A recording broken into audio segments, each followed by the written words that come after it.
Good morning, everybody. Would like you to take a minute, pull out your phone. You can scan the QR code up there, and we're going to take our first poll of the day. So this is our practice poll. And the question is, what is your favorite Minnesota activity that you've been missing this year? Playing in the snow, skiing, ice skating, snowshoeing, or other. So get your phones out, vote. We'll give you a minute, and we'll be right back. Okay, thank you. Thank you, everybody, for participating in the poll. Okay, our other category is the clear winner. Now, this is the one I would have picked, but I want to know, how many people picked it? Because the answer is none of the above. We don't miss the snow. Okay, not that many. Maybe there's other winter sports that you're actually missing. Well, good morning. Welcome to the Good Leadership Breakfast. Today kicks off the 15th year of Good Leadership Breakfast, and today is the 107th meeting. So we are very excited to be here and happy to have you. Today's meeting sponsor is HW and Associates, and so I want to say a thank you to Todd Histulin and Brock Welch for your sponsorship this morning. Thank you. The Good Leadership Breakfast is a dynamic force of good leaders who are improving the way organizations perform because they know goodness pays. And that is the group that you have joined here this morning. How many people are here for the first time today? We got a full house. That is awesome. Welcome. Thank you. The theme of this Spring's Breakfast Series is the magic of managers, and we're excited to have you here today. My name is Julie McDonough. I'm with Old National Bank. I am the Minnesota Market President, and I am excited to be here.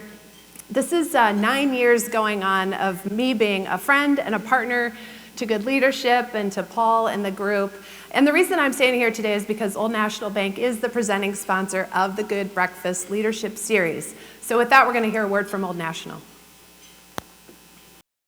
Right now at Old National, we've got this incredible checking offer. Huh. Hey. Hi. What? He's here for the checking. I love checking. Okay. You know what? For a bonus that big, fine. Bring on the checking. Oh, it's not that type of checking. You just download the app. Yeah, no, I'm stretching.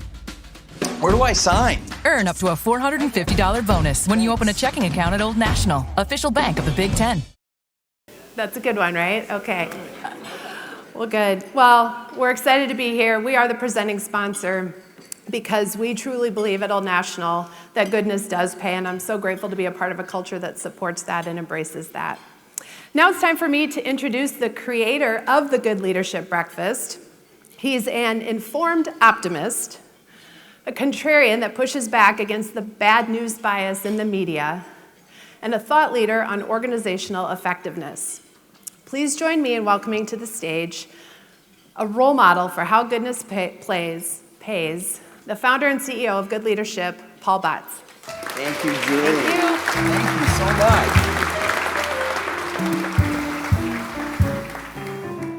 much. Well, I am really happy to be here. It's exciting to see all you. The energy here is awesome.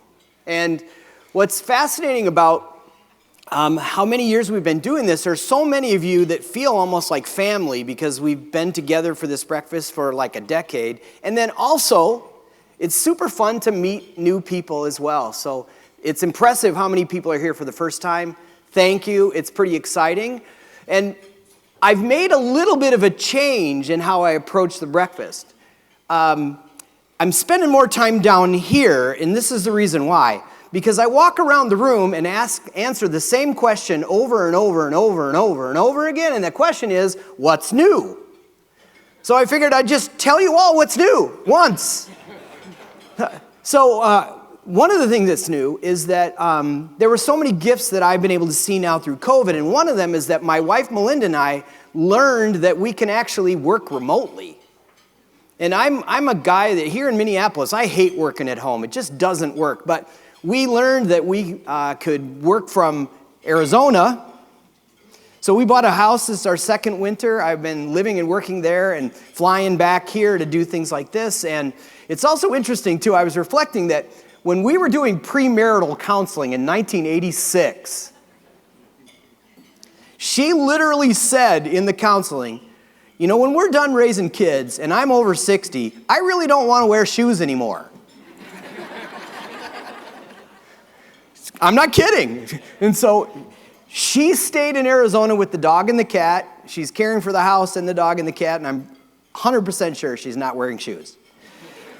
So what else is new here is that business is good. It's really fun. We have a whole bunch of client teams that have been all over the country, 7 different teams in 7 different states since the beginning of the year. It's absolutely awesome.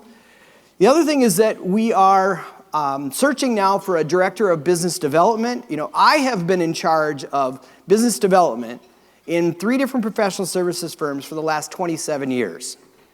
And it's super exciting to feel like we can add a team of people that can do that. So if you know anyone who's interested, we're still interested in meeting people. But it's a really exciting thing for us. And then probably the most exciting thing, those of you who were here last year at the breakfast, you know we've been really zooming in on this concept of healthy accountability and figuring out how in the culture shift that's happened in our world, from a much more hierarchical kind of organizational structure to an open system where people are on lots of teams and collaborating, how do we create that spirit of healthy accountability that really helps our organizations perform well? We're studying that, and yesterday we launched our steering team. I'll tell you a lot more about this towards the end of our program today, but there are many people up here that are a part of that steering team. I'm going to introduce them and explain to you what we did that day. For those of you who are new, my familiar friends, you're going to recognize some of these things, maybe a little bit different order. We're going to continue to use our phones to collect data. We use that data in our work.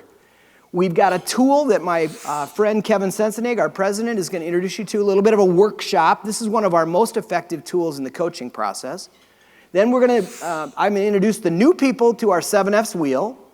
We're going to hear an awesome conversation with Rod Young, who's our speaker today, and somebody in the room is going to win the bucket of goodwill. And if you don't know what I mean by that, I can't wait for you to discover it yourself. We all do this in the idea that we want you to leave this breakfast today in such a place where you're going to radiate goodness all day long and for the rest of the week and month until we see you again.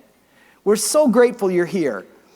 And with that, I'm going to share with you a little bit about why we chose the Celebrating the Magic of Managers theme.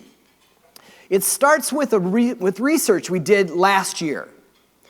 We've been asking, what do people think is the source of healthy accountability in organizations? And what we learned was people think the direct manager is where that accountability should be.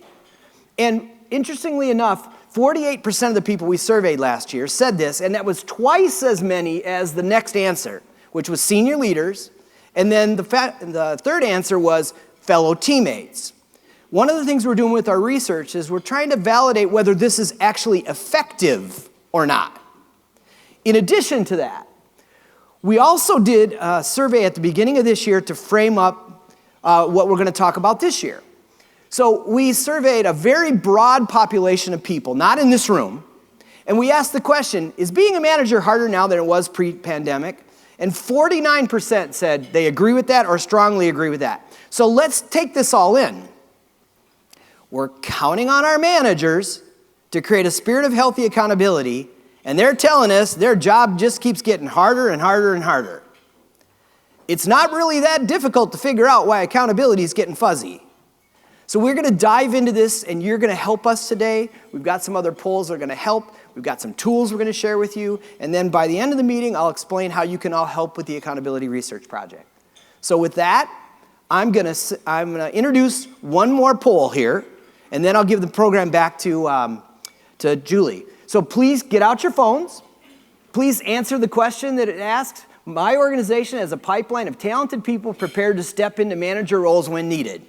Now, we understand that not everyone in this room is in an organization that's got layers of management. A lot of you work for yourselves. That's okay. You can decide to make up your answer if you want to, or just not answer it. It's okay. We're learning a lot by doing this. So with that, I'm just going to hand this back to you, Julie, and say thank you very much for being here. I'll see you again soon. Okay, well, Paul referenced our Bucket of Goodwill tradition, but before I introduce that, I'd like to bring a couple of our sponsors up on stage. Natalie Lindberg and Lily Hartman from Marsh McLennan. Marsh is one of our longest tenured running sponsors here at the Good Leadership Breakfast. Good morning, everyone. It's wonderful to see a full and energetic room here at the first breakfast of the 2024 series. My name is Natalie Lindberg, Employee Health and Benefits Consultant with Marsh McLennan Agency. For those of you who are not familiar with us, we office literally just down the road here in Golden Valley and are in the business of partnering with mid-sized employers to help them mitigate their risk as the extension of their team, consulting on employee benefits, 401k, and business insurance.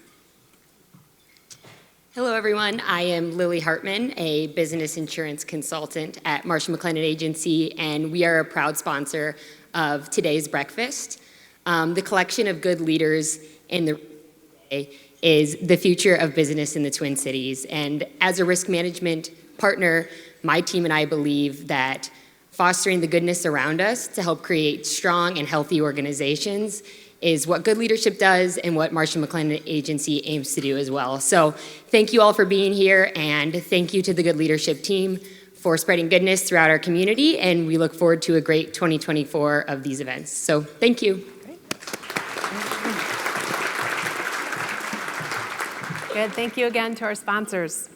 Okay, this is time for one of our favorite traditions that we do at the Good Leadership Breakfast. It's called the Bucket of Goodwill. Now, if you go down to your local hardware store, this is Mark Bergman's invention, Mark's here today, called the Handy Paint Pail. But we use it a little differently here, and this is an opportunity to practice our generosity as well as our aspirational thinking. So what I'm going to ask you to do is dig deep in your purses or in your pockets. You can throw some cash in here, a check, an IOU, we'll know where to find you. And there's also a QR code, so if you in your program or on the screen want to donate electronically, you can do that. So we're going to pass that around the table. Put your business card in, because at the end, we're going to total up what we've collected.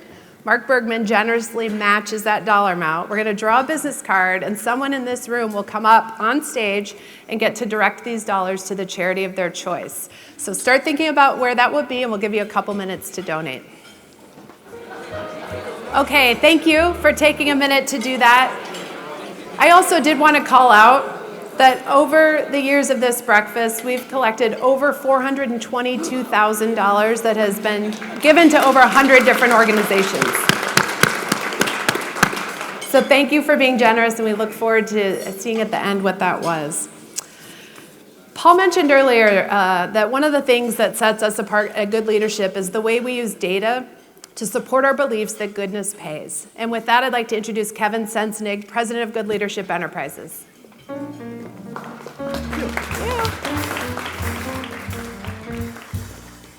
All right, well, good morning. Thank you, Julie. Appreciate that. Great to see everyone again. Looking very much forward to our spring series on celebrating the magic of managers and kicking that off today with some thinking about how we help elevate our managers in the work that they're doing every day in our organizations.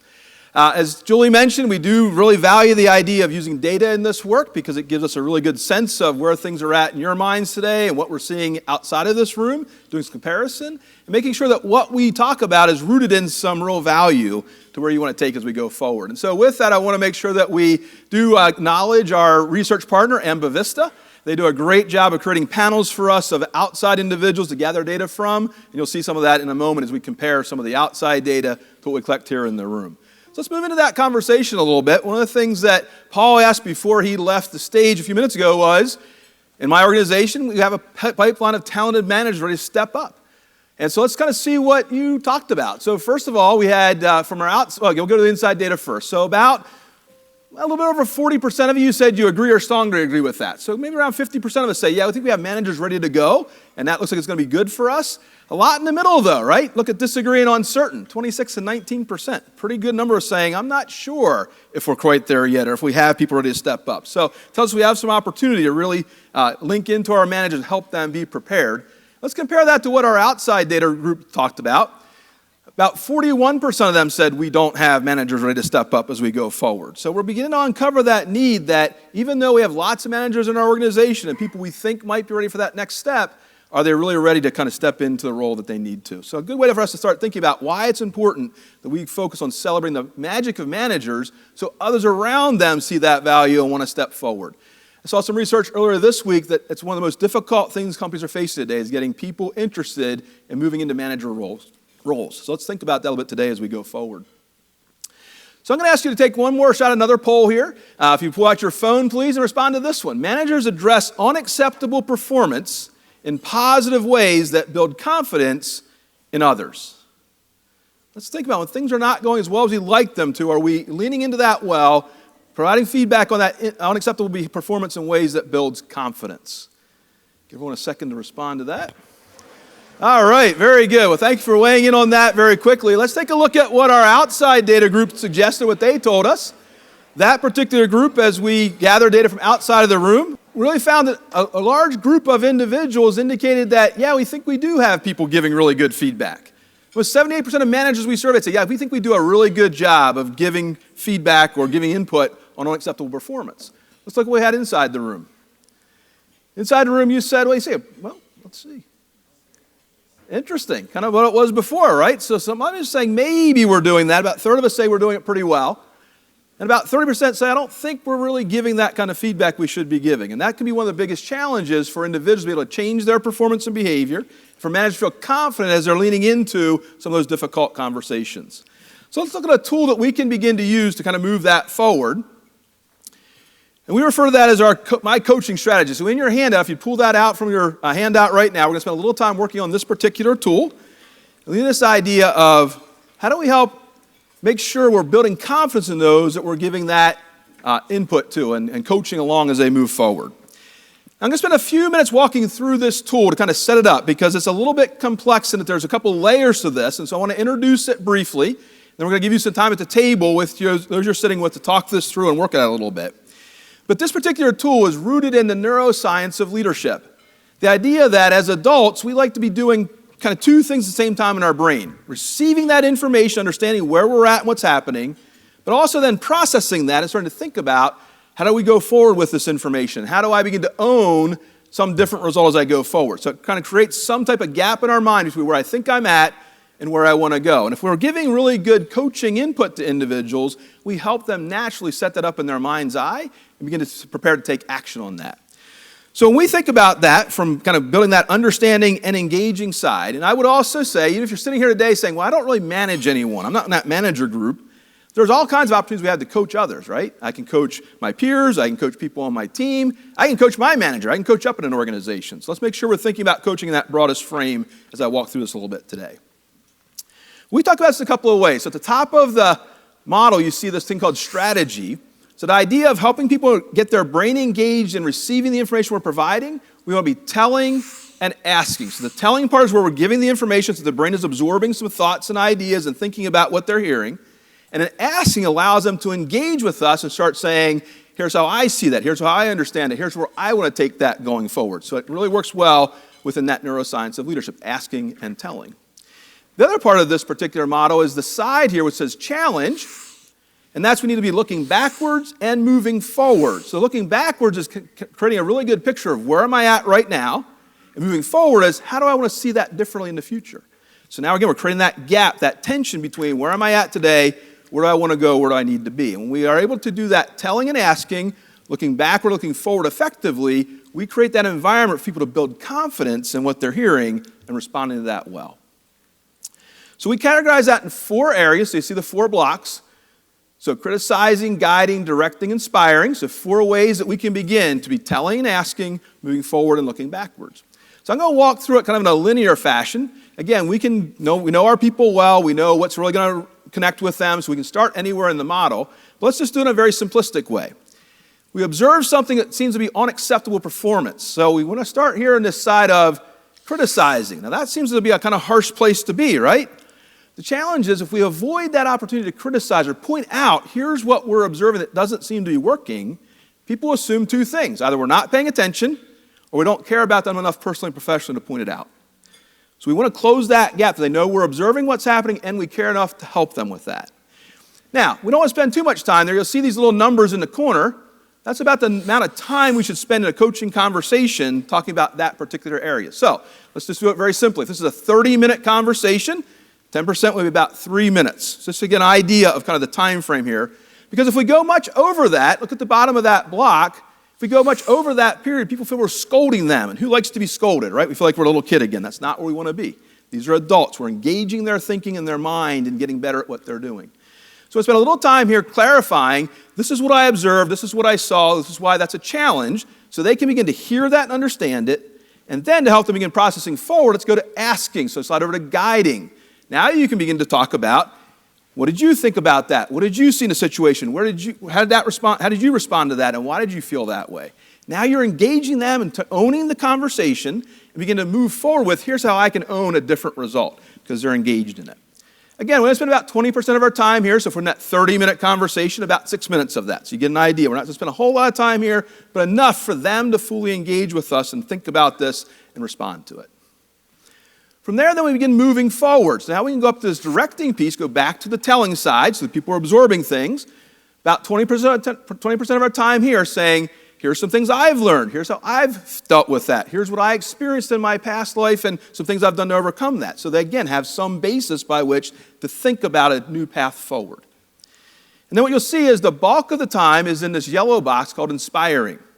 Because the value in this is that now they begin to create this future exciting picture of what could be and what should be, regardless of what they think is right now. So just as I said down here in criticizing, we spend too much time, it feels like scolding. We spend too much time in guiding, it feels like we're belittling them. So we don't want to spend too much time there. We're going to get to the top of this as fast as we can so that we are not bossing them around, but we're actually driving them into thinking about this without overly confusing them. All right?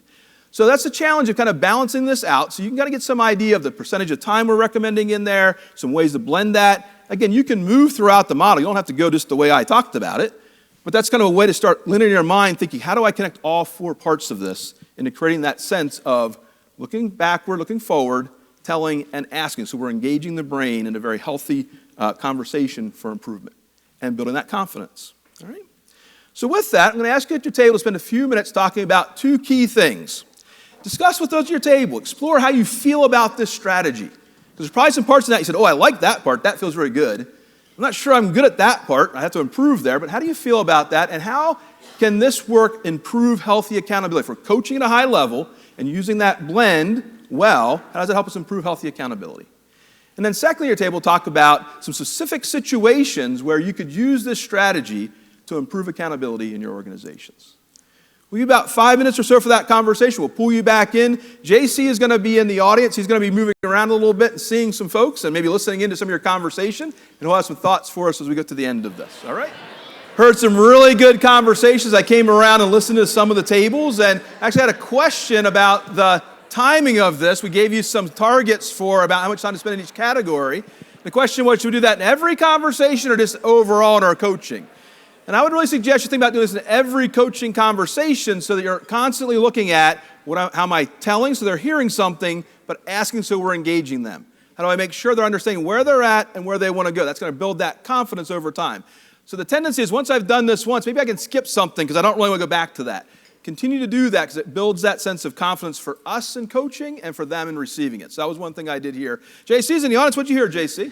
Yeah, it's interesting. I spent time at 2 different tables, and the conversation started from a different direction. One table spoke about how important is it to be transformational, to be inspiring, in a world where often people are afraid to do with the fear of failure. Yeah. So starting from the inspiring space. Yep. And all of a sudden, another table speaking about the power of being able to be counted on to do good things. And they're starting from the criticizing. I always love saying, I'm honest because I'm invested.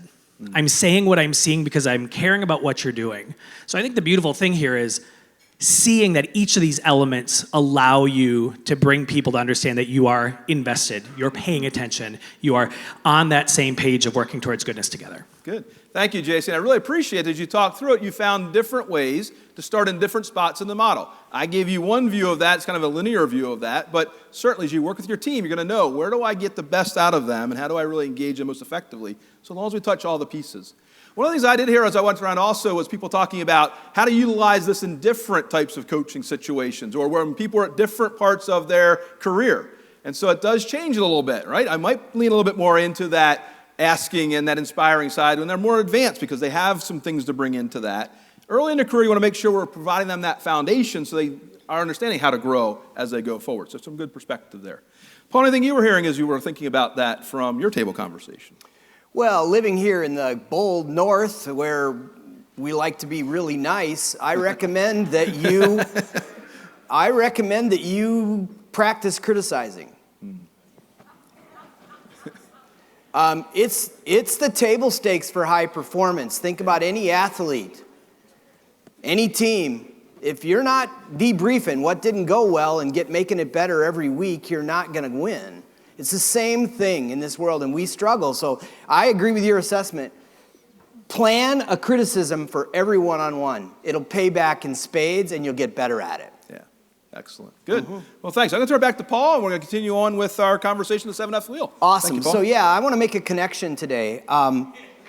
Many of you have done this thing over and over and over again, and I'm going to ask you to do it again. And also, many of you are brand new to this because I know you raised your hand and said, I've never been here before. So the background on this tool is many, many years ago, I started a personal accountability group with 5 people total, 1 woman, 4 men, and we were all about the same age. We had big jobs, and we were afraid of failing.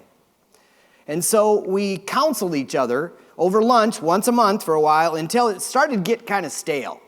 We found that it was a really easy place for us to dump our problems on each other, and we had this kind of moment where we said, we don't want to do this anymore unless it gets positive.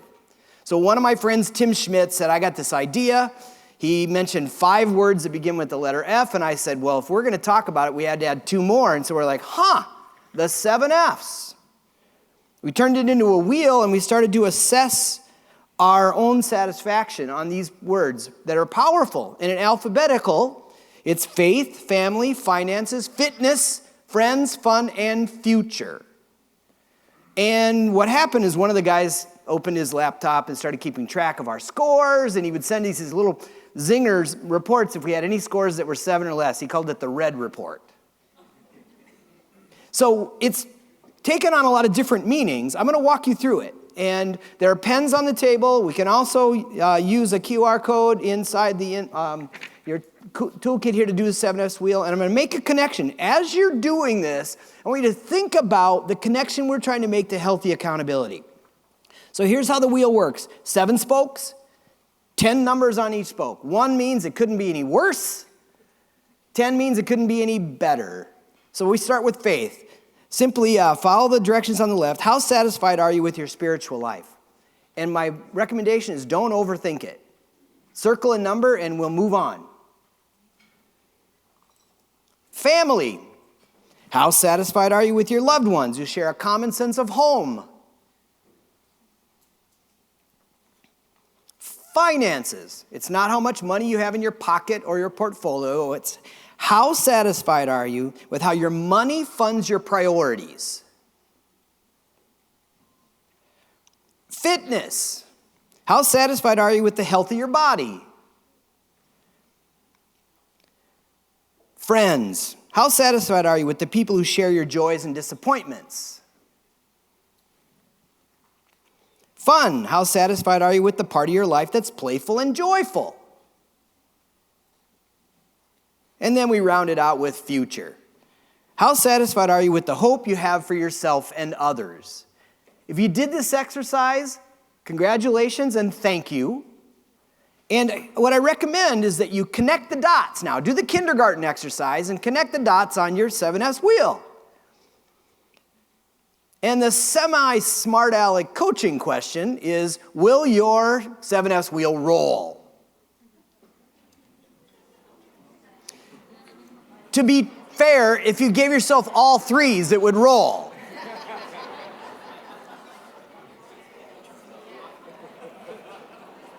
We recommend managers use this tool.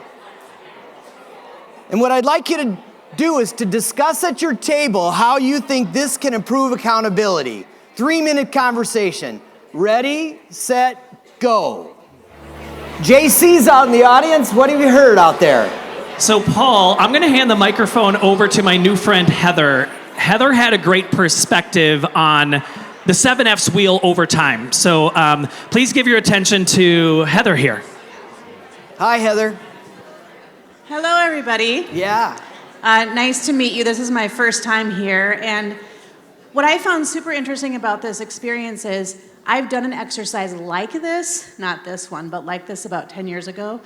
And I was all in the middle, like 2s and 3s.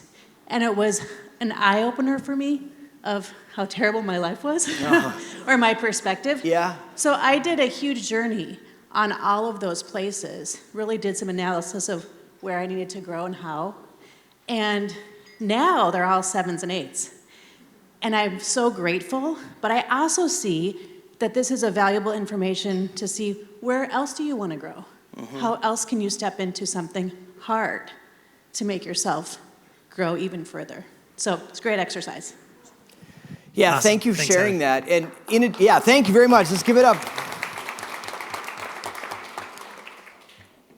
In working with this tool for as long as we've worked with it, the best way to improve your scores is to engage with someone else to help you.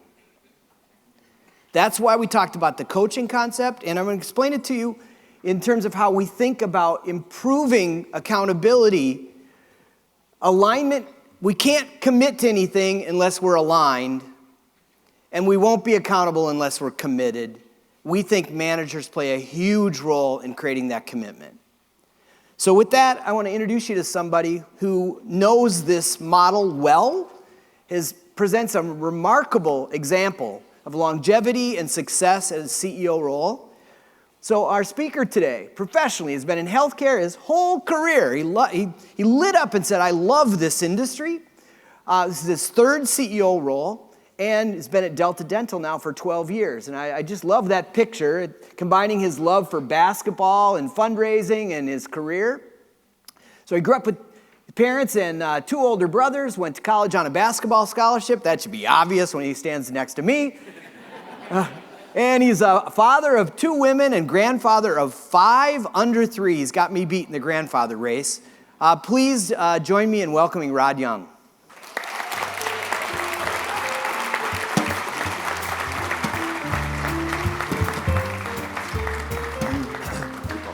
Thank you, friend. Thanks for joining us. Yeah, absolutely. Come across here.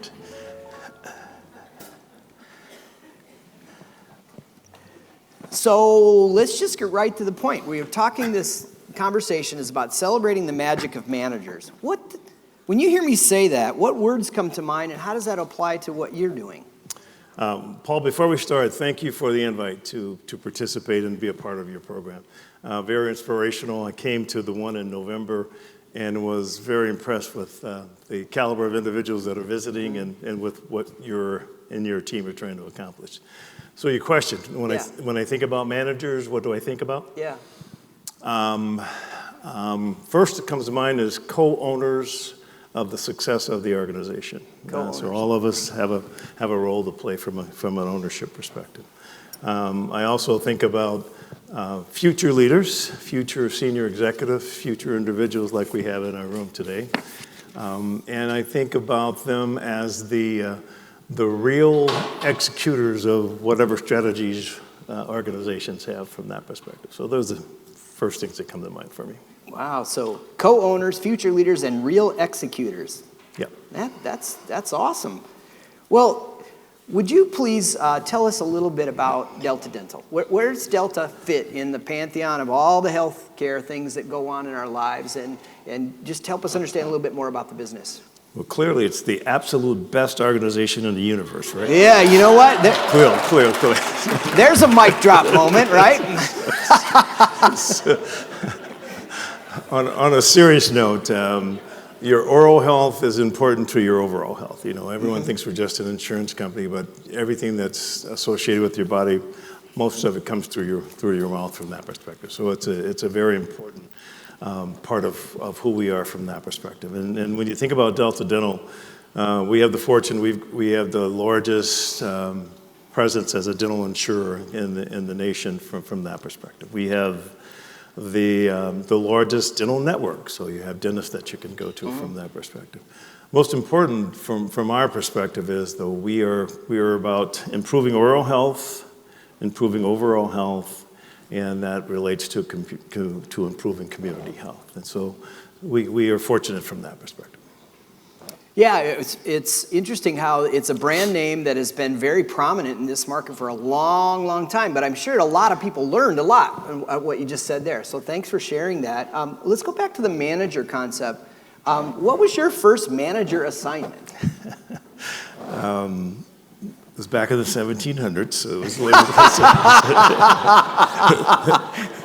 it was a long time ago. I became a marketing manager. That was my first role.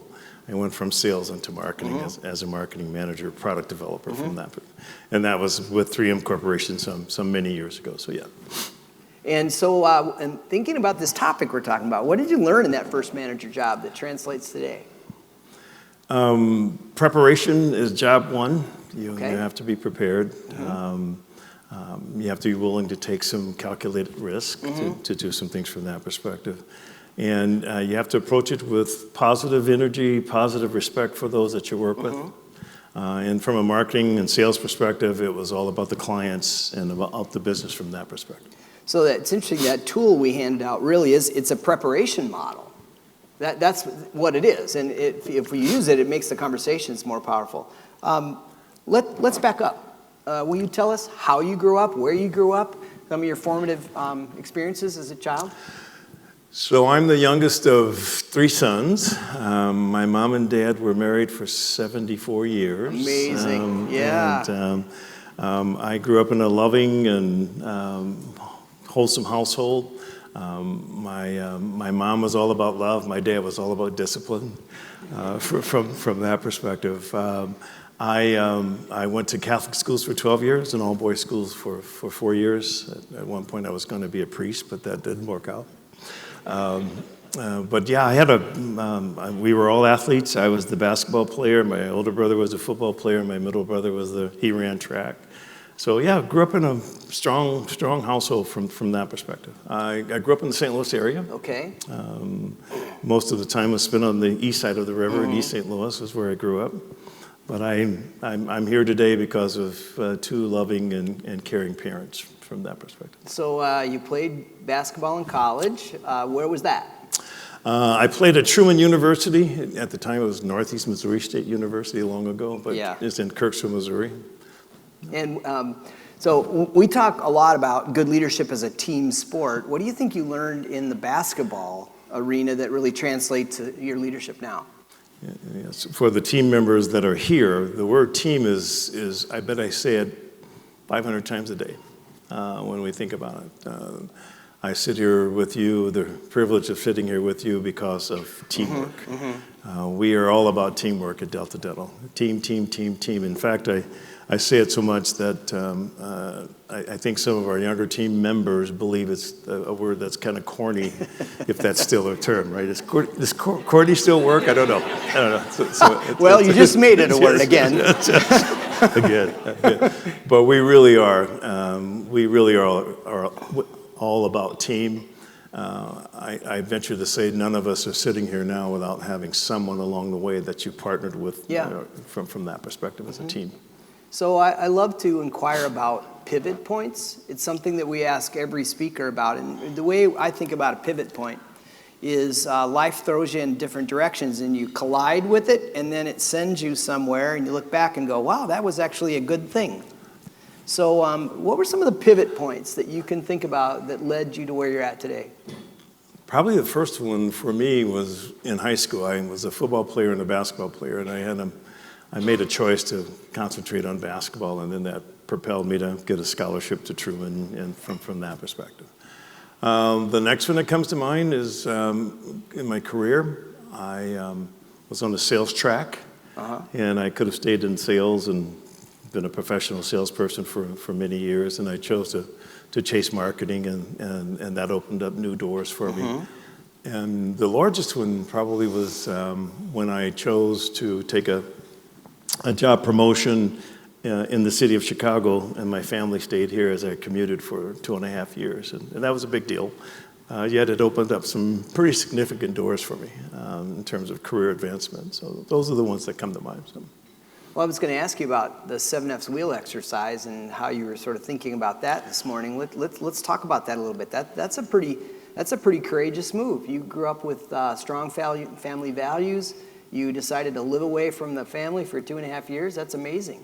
Didn't live away completely. I commuted back and forth, Yeah. but it was a big journey. And our children were young, and I got a bunch of our 2 daughters. Daddy, we miss you. And it was. And my wife was a trooper, and she held the fort while I was traveling back and forth and advancing my career.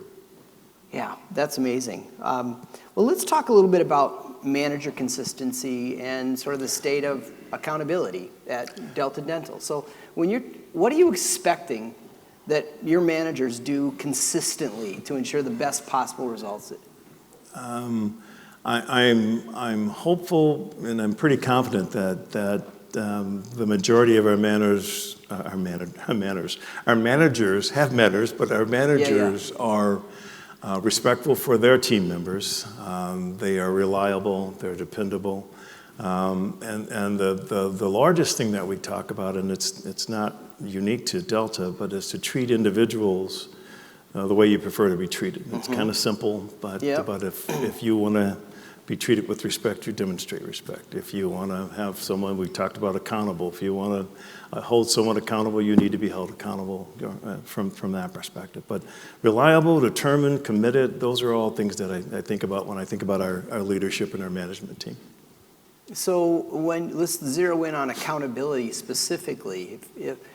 I'm curious to find out just how you think about that concept. I can tell you, we're going to talk a little bit later about the steering team we launched yesterday, and we asked people about their childhood experience with accountability. It was fascinating. So I'm curious to find out just how have you brought the accountability concept into the culture at Delta Dental? Again, probably not unique to Delta Dental, at least from my experience and having led a few companies. Accountability is about the results. And if we drill down to the tactics or to the key success factors for organizations, ours are really driven around business growth or revenue growth. And revenue growth is typically tied to client retention. And we do that primarily through notable customer service and customer care from that perspective. So we do those 3 things that reports into accountability, and then our team members are rewarded. Well, maybe the word is rewarded with they get paid and they get incentives. So, yeah. Well, and also the respect and admiration of their peers. Very much so. Yeah, Yes. so the opposite is true there too. Very much so. Well, one of the things I was curious to find out is that, as you think about improving the business, what do you expect that managers can help you do, better, faster, or easier? So the simple framing, everybody wants to do something better, something faster, something easier. What are the things right now you're working on for that? Goes back to the consistency. So we are about client retention. Mm-hmm. We are about growing our market presence in terms of what we do. We are about, I mentioned the connection between oral health and overall health. We're about improving health in general. Mm-hmm. And again, I also mentioned that community health spawns from that. And so those are the better, faster things that we do. And I like to believe, and I think I don't believe it, it's true. We have a relationship throughout our organization where we have direct conversations with our team members and with our managers and throughout the organization. We've been fortunate to win a few awards on best everything to work with and from that workplace and so forth. So we do get some feedback from there. We do. And we've got a true open door policy. And again, open doors for those of you that are younger, that was the term back in the day. Yeah, in the 1700s, right? So, I think we started in the 1700s. Yeah, that's right, yeah. But we have an open policy where we communicate and we share on a pretty regular basis. And for me personally, and again, this goes back to team and so forth, I never refer to myself as the CEO. I am the team captain. And I'm part of the team, and to a point where if we were a group of individuals sitting here and we had to pick up that table, I'd be right there picking up the table with them as a team member from that perspective. So I'm externally, I'm a CEO, but inside, Yeah. I am the captain. I sign all the communications and emails, captain. And then we get to Starship Commander and things Yeah, like that. there you go. I was just, yeah. So, yeah. Yeah. You took the joke away from me, yeah. We have another client that the CEO, they call it head coach. Yeah, That's exactly. Yeah, because it's strong. It's a professional services firm. Coaching is powerful in those firms for sure. Well, one of the things that we do with all of our speakers is, in order to give them something back, because they're giving us a lot, we do interviews. And what we're doing is looking for success habits. And it's really been fascinating over the years to collect all this information. We interviewed 3 people on your behalf. And here's what they told us that your success habits are. And before I tell you that, I'll tell you what a success habit is. We asked people to tell us, what have you learned from Rod that you think works so well for him that you would want to do this if you jumped into a new role? So a success habit. I do it over and over again because it really works. So the first thing they told us was this. You treat employees like real people first. So when I ask, well, why do you do that? It seems obvious, right? But literally, why is that important to you? How do you do, and then specifically, how do you do it? So coming up in my career, I made a commitment that I always would like to learn. And there's things that you learn positive that you want to emulate and replicate and copy and do that, and things that you want to avoid. And so coming up in corporate, I said I want to make sure that I want to be treated well. Therefore, I want to treat everyone else that well. And so that's how we are. We again, I don't mean to simplify it, but it is pretty that basic, and I got that from my mom and dad. Yeah, can you give me one example of what that might look like? Because everyone's agreeing with this, and we all want to get better at this. So can you give us an idea about how to get better at it? In my experience, to get better at anything, you have to be very intentional. I can give you an example of me being the person that we.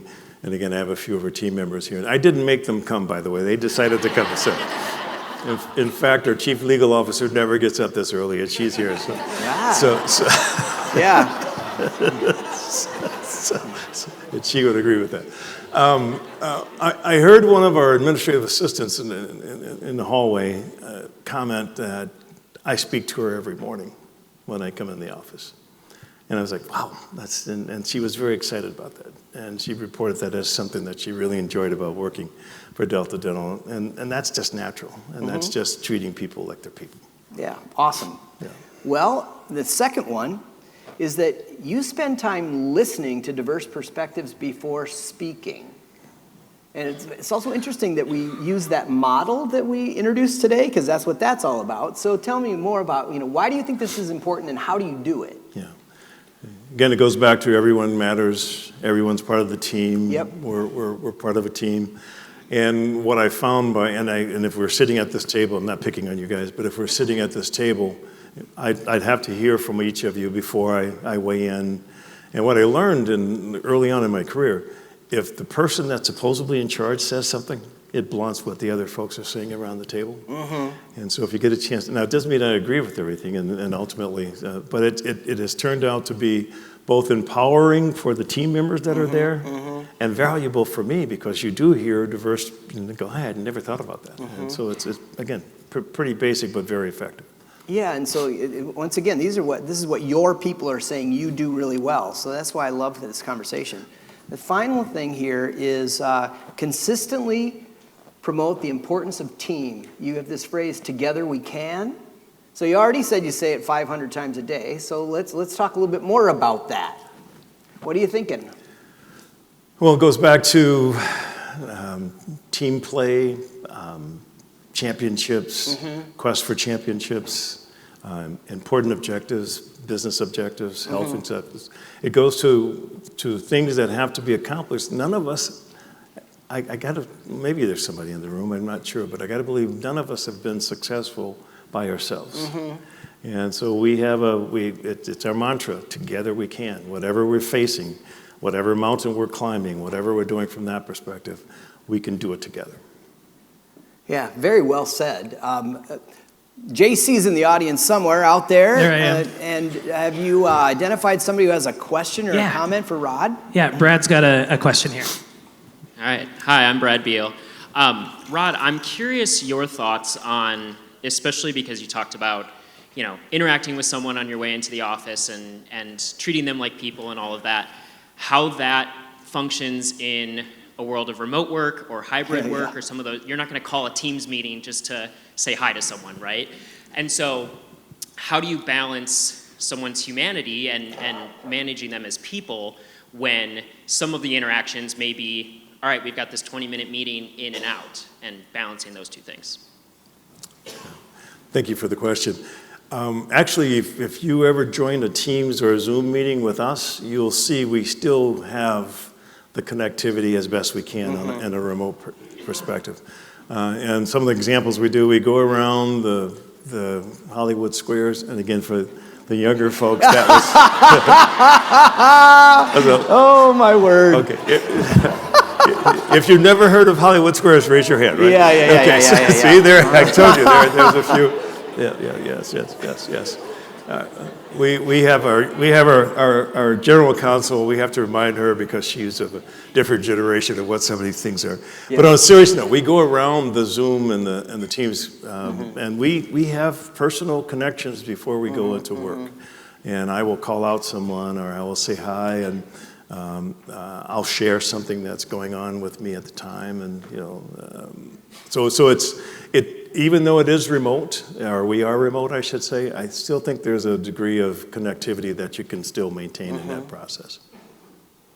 Excellent. Well, I want to round out this part of the program by asking you a question that we've asked all of our speakers over and over again, and I'm fascinated by how you thought about this question and what you're going to say here. So we believe goodness pays.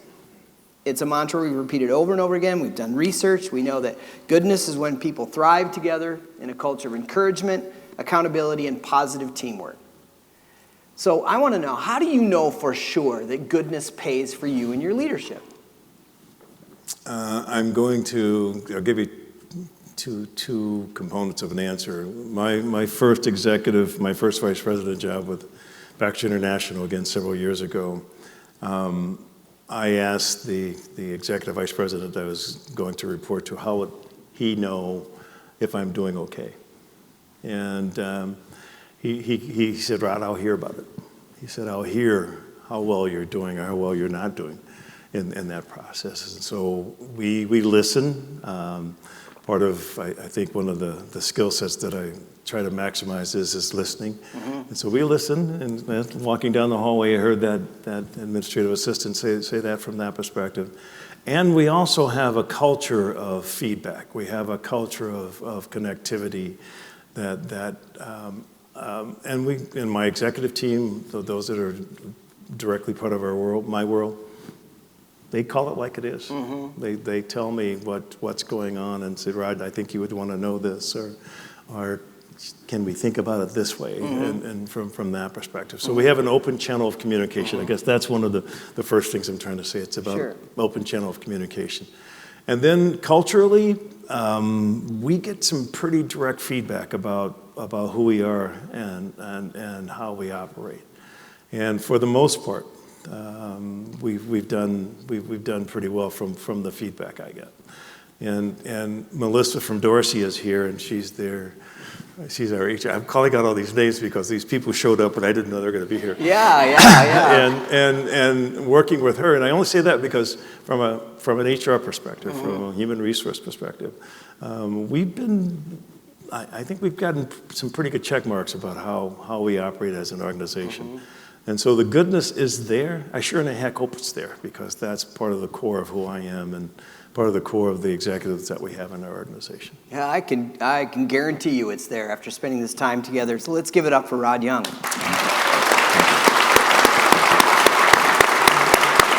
Well, now I'm inviting Julie back to the stage. She's got all the good stuff to talk about now.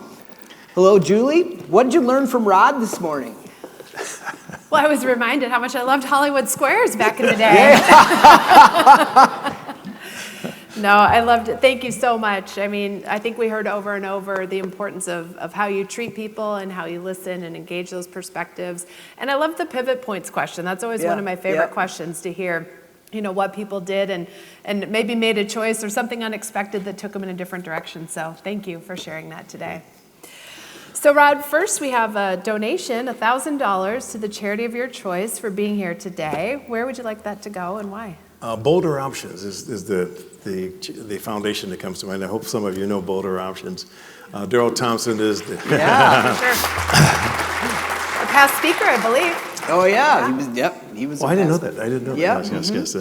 Another organization that is focused on youth and youth engagement and mentorship, all the things that come to mind that I very much value. So that's So Boulder Options. Awesome. Yeah. Thank you.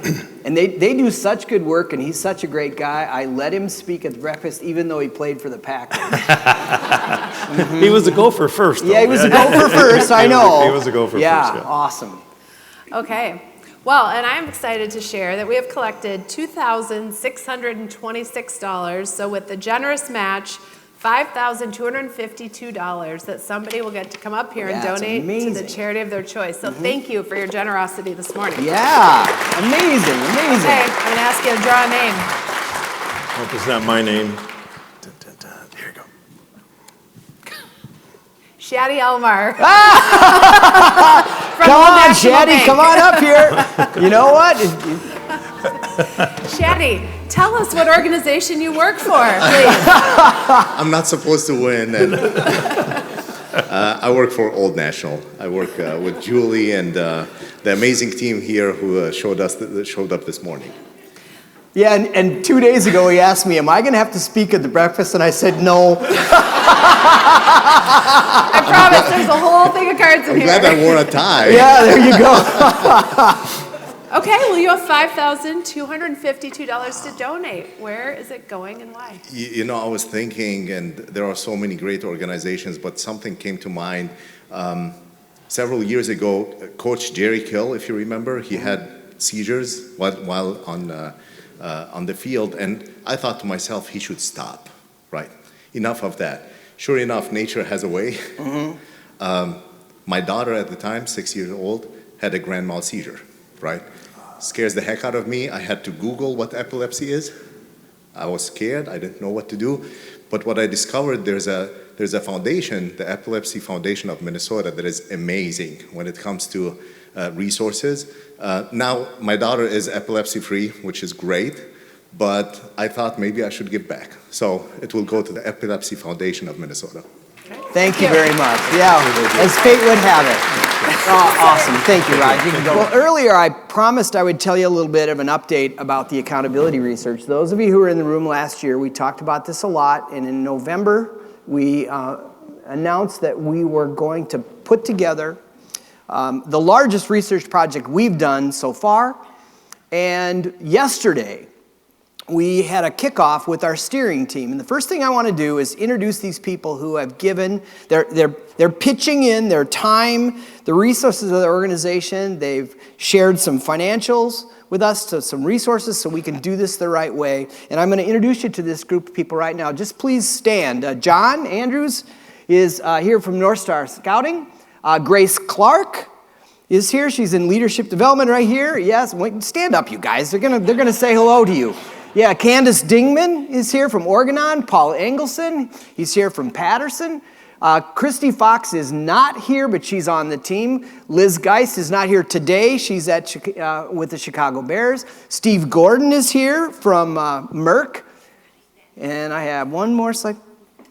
Oh, I forgot Amy Cook, right? Yeah, Amy Cook from Reckitt, yeah. That's right. Becca Hagan is here from Securian as well. Darren Lynch, many of the people in the room know Darren. Scotty Morris from Workday. Tim Schober with the Boys and Girls Club. Charles Thompson, who's also with Old National. And Craig Warren, who's the CEO of the Washburn Center for Children. Please give these people a round of applause for the work that they're doing for us. Thank you all very much. Yeah. So I literally want to encourage you, after the program is over, we're going to end a little bit early today, come down here and meet these people and ask them about their experience. Here's what we've challenged them to do. We needed this group of people to guide some of the decisions we're making about research. Researching a subject like accountability is not easy. And there's a lot of choices that we have to make.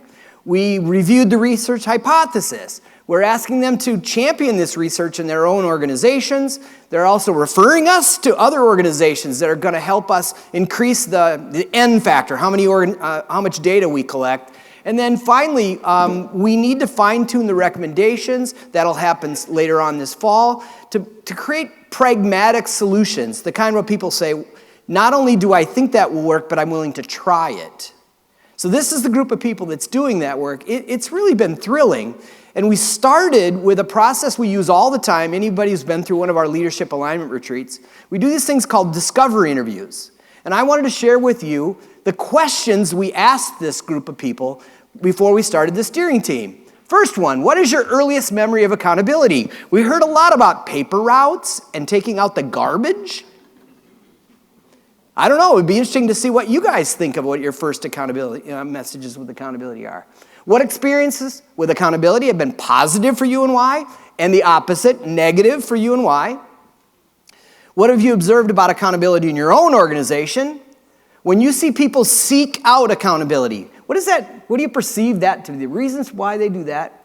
When you see people avoid or hide from accountability, why do they do that?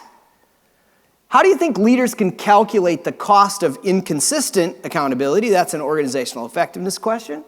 Who comes to mind, either in your own organization or others, that does a really good job at creating healthy accountability? What do they do that inspires you? I would think we'd probably say Rod Young now after this conversation today. And then finally, how would learning more about healthy accountability improve your leadership? What I thought I would do is to share with you a summary of that question.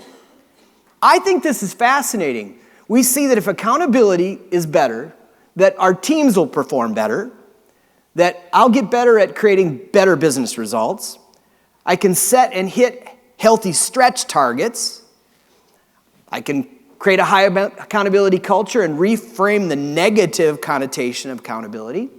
I can increase scalability in my organization, and I can inspire people in ways that are practical. I don't know about you, but this slide excited me. Who doesn't want this? And so I'm curious to find out how you're thinking about this. And if you were in an organization that's a mid to large size organization, the reason we are focusing on this is because we're learning that accountability is different in founder-led and managed organizations where the founder has a hierarchical position and knows everybody. It's different than an organization like Delta Dental, where there are like 3 layers of management at the top. So if you're in an organization like that or know one you think it'd be good to be in this research, we want you to tell us about it.